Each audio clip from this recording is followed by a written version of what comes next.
उपोषणाला बसलेल्या जरांगे पाटलांना भेटण्यासाठी सरकारी शिष्टमंडळ गेलं होतं। या शिष्टमंडळामध्ये सार्वजनिक बांधकाम मंत्री शिवेंद्रसिंहराजे भोसले यांचाही समावेश होता।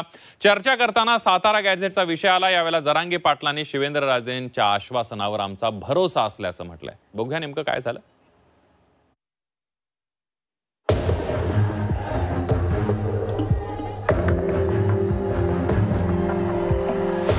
जरांगे पाटलांचा शिवेंद्रराजेंवर भरोसा। आरक्षणाच्या मुद्द्यावर शिवेंद्रसिंहराजे साक्षीला। शिवेंद्रराजेंना बजावून जरांगेंनी स्वीकारला जी.आर. 8 पैकी 6 मागण्या मान्य केल्यानंतर मुंबईत धडकलेलं मराठ्यांचं भगवं वादळ शमलंय।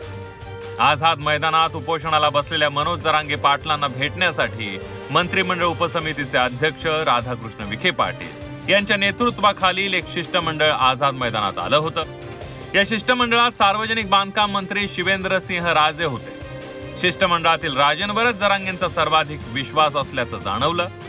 हैदराबाद गॅझेट सोबत सातारा आणि औंध संस्थांच्या गॅझेटचा विषय निघाला तेव्हा ही जबाबदारी शिवेंद्रसिंहराजेंनी घेतल्याचं जरांगे पाटलांनी सांगितलं। ते दिलेला शब्द पाळतील असा विश्वासही जरांगे पाटलांनी व्यक्त केला। हैदराबादचं गॅझेटियरची लगेच आता जी.आर. काढून अंमलबजावणी करायले। माया पुढे सगळे अभ्यासक आहेत, त्यांच्या होकाराला हो देऊ नये, बरोबर का?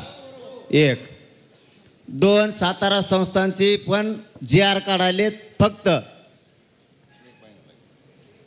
15 दिवस त्यांचं म्हणणं आहे। त्याच्यातल्या काही त्रुटी आणि ते बरीच किचकट औंधचं संस्थांचं आहे। 1 महिन्यात सगळं करून देतो। त्याची विखे साहेबांनी आणि बाबाराजे साहेबांनी जबाबदारी घेतली। आणि राजेचा शब्द म्हणजे अंमलबजावणी नसता मग राजेचं आपलं भांडण होणार बरं का। यावेळी सरकारी शिष्टमंडळासोबत संवादाची जरांगेंची देहबोली अतिशय सकारात्मक वाटत होती। त्यात कोणतीही अढी नव्हती। नाही म्हणायला त्यांनी एकदा जी.आर. शिवाय उपोषणातून उठणार नाही असं सांगितलं खरं, पण त्यातही अट्टहास नव्हता। मात्र मान्य झालेल्या मागण्या कायमस्वरूपी टकाव्यात ही जबाबदारी सरकारची असेल असंही जरांगेंनी यावेळी सरकारच्या शिष्टमंडळाकडून वदवून घेतलं। हे झालंय, आता समाजाचा अपमान होऊ देऊ नका। आणि दुसरं, याच्यात कोणी आडवा आला तरी टिकवण्याची जबाबदारी सरकारने, लढायची जबाबदारी आपण सगळ्यांनी घ्यावी। मान्य? मान्य। नवी मुंबईत जेव्हा उपोषण सोडलं तेव्हा मनोज जरांगे पाटलांनी शंभूराज देसाई आणि दादा भुसेंवर जास्त विश्वास टाकल्याचं पाहायला मिळालं।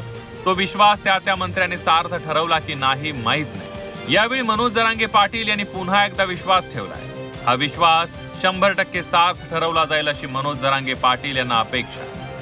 विशाल करोळे, झी 24 तास, मुंबई।